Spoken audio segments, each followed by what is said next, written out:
Olá, nerds, geeks e afins! Estamos todos aqui constrangidos com os 15 momentos mais constrangedores da terceira temporada da série Star Trek Discovery. Pois é, as aventuras de Michael. Pois bem, pessoal, esse vídeo aqui eu já havia prometido fazer lá no finalzinho da terceira temporada de Discovery, mas o trauma foi tão grande que realmente eu fiquei desmotivado a fazer o vídeo. Inclusive deixei de fazer a segunda parte da minha resenha a respeito de toda a terceira temporada, né? Também fiquei devendo e acho que esse... não sei se eu vou fazer não, mas de qualquer forma, fiquei motivado de novo a fazer aqui sim os 15 momentos mais constrangedores da terceira temporada de Discovery, por causa, claro, da estreia da quarta temporada. Mas, justamente no dia que eu estava planejando gravar e depois no dia seguinte exibir o vídeo, foi naquele momento do quiprocó se a quarta temporada estreava ou não estreava aqui no Brasil, na Netflix ou na Paramount Plus, ou sei lá aonde podia acontecer. De qualquer forma, resolveram a questão, estreou, os 2 episódios primeiros já foram exibidos e, curiosamente, né, essa lista que eu tenho aqui dos 15 momentos constrangedores lá da outra temporada, meio que estou começando a bizar, num certo sentido, aqui também. Pois é, que coisa curiosa. Aliás, já temos itens inéditos para colocar nas bizarrices ou coisas constrangedoras para a quarta temporada, como, por exemplo, a verruga lá do fantasminha da Adira. Que coisa, né? Pois é. Sempre os roteiristas inovando pra gente, fazendo com que nos sintamos desesperados, né, em pensar que bons momentos da franquia já existiram no passado, mas nunca mais retornarão. Enfim, vamos começar então com o 15º lugar aqui nas minhas listas de coisas constrangedoras, que claro, né, podem ser colocadas mais para cima, mais para baixo, de acordo com o gosto do freguês. E com certeza vocês devem se lembrar de alguma outra coisita que me fugiu à memória. De qualquer forma, vamos ao 15º lugar, que na verdade não é mais com uma menção honrosa também, é um au concurso, porque talvez não devia concorrer de fato, porque é algo tão esquisito que já eu digo o que é. Bom, a primeira coisa que eu achei constrangedora foi exatamente a participação de mamãe de Michael. Pois é, lá no 7º episódio, se eu não me engano, pelo menos é o que está anotado aqui, porque eu não vou ver novamente, mesmo porque não dá pra ver, né? Sumiu da Netflix, não tem onde a gente ver mais a terceira temporada. Ufa! Ainda bem. Enfim, quando mamãe de Michael retornou à ação. Caramba, que coisa mais ridícula, né? Que ela voltou lá como aquela ninja, né? Que faz pão, né? Lá da série do Picard. Mas que maluquice! E ela voltou naquele esquema que ela era uma advogada de defesa, mas também era de acusação para a filha. Caramba, uma lambança danada. Mas exatamente a coisa ridícula ou constrangedora é que exatamente se valer de uma personagem que está conectada, claro, a protagonista da série, mas de uma forma, caramba, meio que deram uma forçada. Ah, a gente precisa colocar ela aqui de volta, mas como vamos fazer? Qual a importância que vamos dar? Ah, vamos colocar ela então como a ninja padeira da série do Picard. E juntou um Lé com Cré ali, que foi realmente uma coisa bizarrissimamente colocada pra gente apenas dizer oi? Bom, na 14ª posição, talvez seja uma coisa que muita gente possa dizer, não, é só uma questãozinha técnica ali, né? Um pontinho da história, não é exatamente um momento constrangedor, mas eu digo que é porque realmente é uma coisa que não tem nada a ver, é uma forçação de barra. Eu me refiro àqueles movimentos super exóticos, típicos dos Transformers da nave do Book, que eu não me lembro o nome da nave, ela tem um nome, né? Pois é. Quando eu vi aquilo lá na terceira temporada, no comecinho da terceira temporada, eu falei, caramba, que exagero, que coisa mais ridícula, né? Ele faz uma curva, a nave se desmonta todo, depois se remonta e termina de fazer um movimento, que coisa mais forçada, não precisava.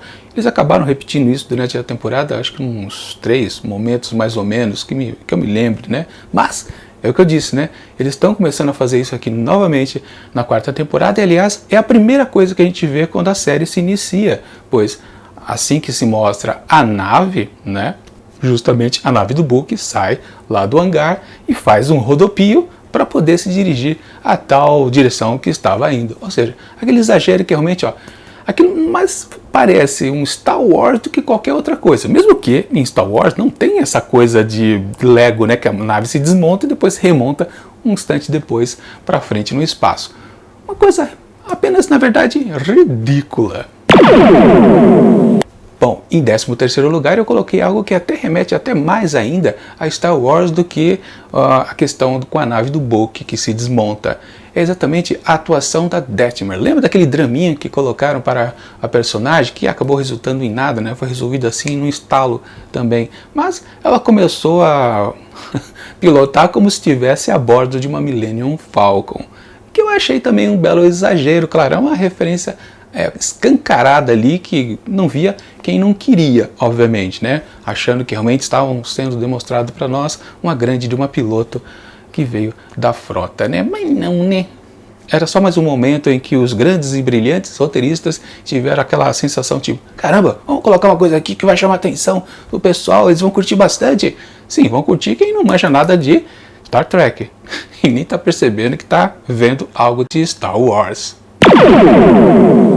E na 12ª colocação aqui, talvez a referência eu não saiba, mas que existe sim uma cópia descarada de algum produto de ficção científica, isso com certeza, talvez um pouquinho de fantasia também, provavelmente, a turma do Alex Kurtzman não sabe fazer coisas originais, tem que copiar para lá e para cá. De qualquer forma, o que eu me refiro aí, que eu também achei constrangedor curtir aquilo na tela, foi exatamente os tentáculos da nave da Osyraa, quando ela pega... O que ela pega? Ela pega a Discovery? Eu nem lembro mais o que foi que ela fez, para falar a verdade. Mas a existência dos tentáculos numa nave estelar realmente foi de doer. Aquilo foi realmente, em termos de tecnologia, uma das piores coisas possíveis. Aquela coisa da matéria programável, perto disso, é fichinha.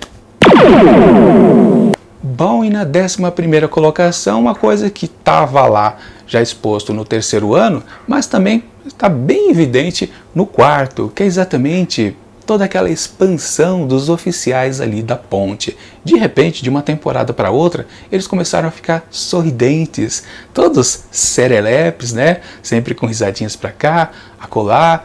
E aqui também a mesmíssima coisa, e agora todos eles promovidos, uma patente acima, né? Essa coisa de eles estarem começando a ficar um pouco mais soltinhos ali na ponte, me parece mais algo relacionado a tentar fazer com que a série se pareça mais para um público adolescente do que qualquer outra coisa. Não tem nada a ver com a intimidade daqueles personagens, né? Muita gente às vezes fala, não, existia essa conexão nas antigas séries. Mas nunca tendia a ser uma coisa totalmente meio abobada, parece realmente apenas adolescentes ali na ponte de comando, cada qual brincando com alguma coisinha diferente, falando, olha como o brinquedinho aqui é mais interessante. E por isso que eu acho, quando esse pessoal começa a fazer gracinhas na ponte, os oficiais ali, eu acho uma coisa constrangedora para a série. Bom, agora entrando nos 10 mais momentos constrangedores, na 10ª colocação, sim, temos aquele momento que foi realmente de doer, que foi a participação assim rápida, inusitada, inesperada de um faxineiro limpando a meleca lá daquele ser do controle, né, que era o chefe, nem lembro o nome dele também, caramba, mas ele foi esmilhagado, né, lá pela Imperatriz, e o faxineiro tinha um nome. Qual era o nome do faxineiro? Vocês lembram? Sim, era Gene. Caramba, que ofensa, né? Como ofender o criador da série? Batizando o faxineiro com o seu nome. Acho que eu não preciso nem explicar, né? Na 9ª colocação dos momentos mais constrangedores, isso direto do episódio 7, aquele momento onde o almirante fala abertamente, com plenos pulmões, né? Alegre, né? Com um sorriso no rosto, né? Michael Burnham is coming. Pois é, ela está chegando. Aquilo foi constrangedor na minha opinião, porque literalmente ele era um personagem que tinha 3 pés atrás a respeito, não só de Michael, mas de toda a tripulação da Discovery, né? Lembram, né? Eles eram considerados criminosos quando eles surgiram ali neste novo século, onde eles enfim chegaram, né? E depois, né, tudo foi amansando, aquele cara durão, o almirante, né, parecia sisudo. Caramba, ele só estava faltando lamber as botas da Michael, justamente ali nesse episódio. E ele continua todo pimpão agora, ainda na 4ª temporada. Mas esse momento que ele falou isso, que a Michael tá chegando, caramba, que coisa mais ridícula. Bom, na oitava posição de coisas constrangedoras, temos aquele personagem super do esquisito, o Linus. Lembram dele? Aquele sujeito quando espirra lança meleca nos outros? Aliás, isso é uma cena da segunda temporada, né? Mas aqui resolveram pegar ele num momento mais engraçado ainda, pelo menos na cabeça dos roteiristas, que é exatamente aquele ponto onde ele não conseguia dominar o teletransporte pessoal que agora todos possuem. E ele ficou aparecendo aqui e acolá na nave, inclusive atrapalhando momentos super românticos de beijo entre personagens importantes, super importantes para a série. Que coisa lamentável, né? Na primeira tentativa que ele, opa, errei, fui para o lugar errado, até dei uma risadinha. Mas depois da terceira vez, se não foi quarta, caramba, aí já estava enchendo o saco, né?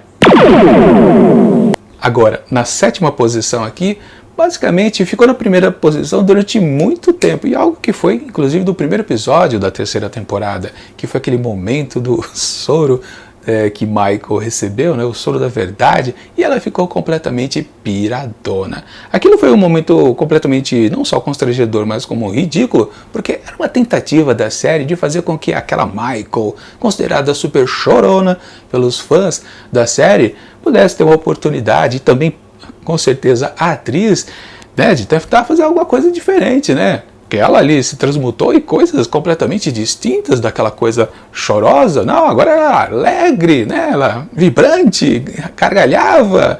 Meu Deus do céu, que coisa ridícula que foi aquele momento, né?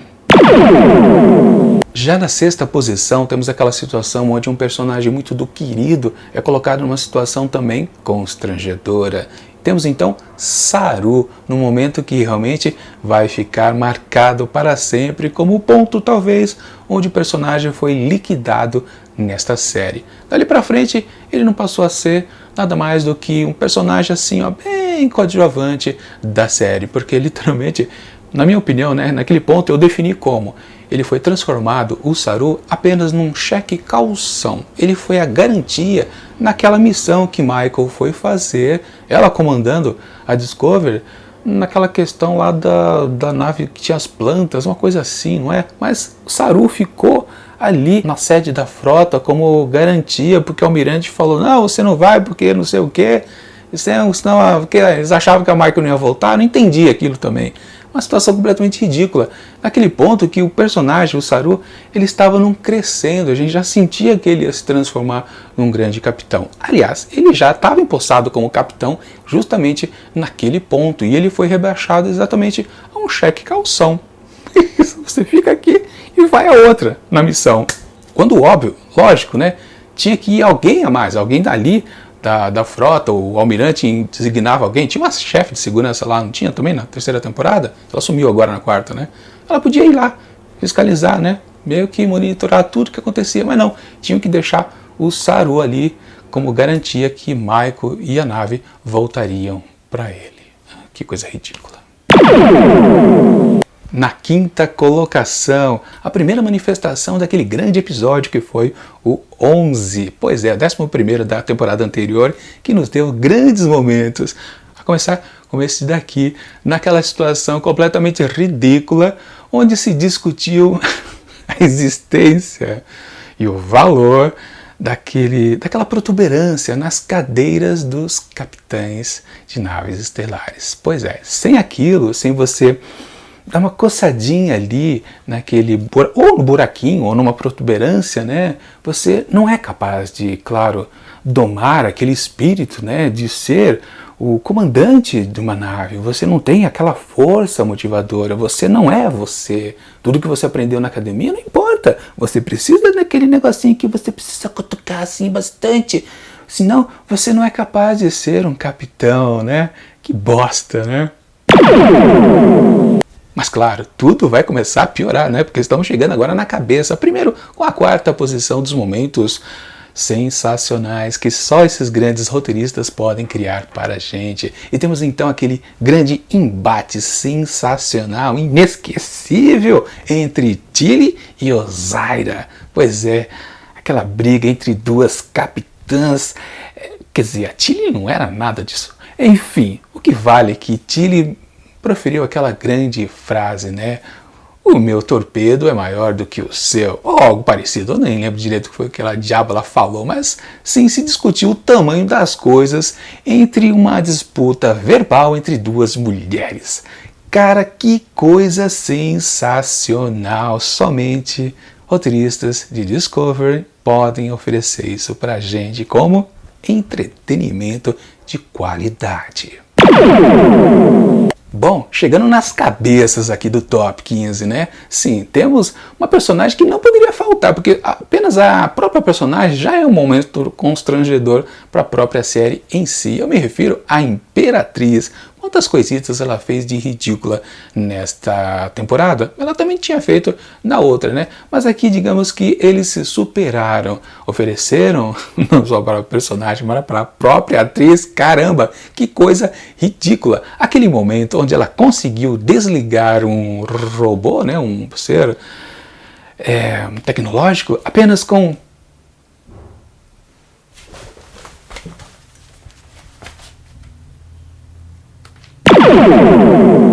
não, mas esperem, ela ainda está também nas cabeças com a segunda colocação. Sim, a Imperatriz conseguiu ter bons momentos aqui no nosso 15 Momentos Constrangedores da terceira temporada de Discovery.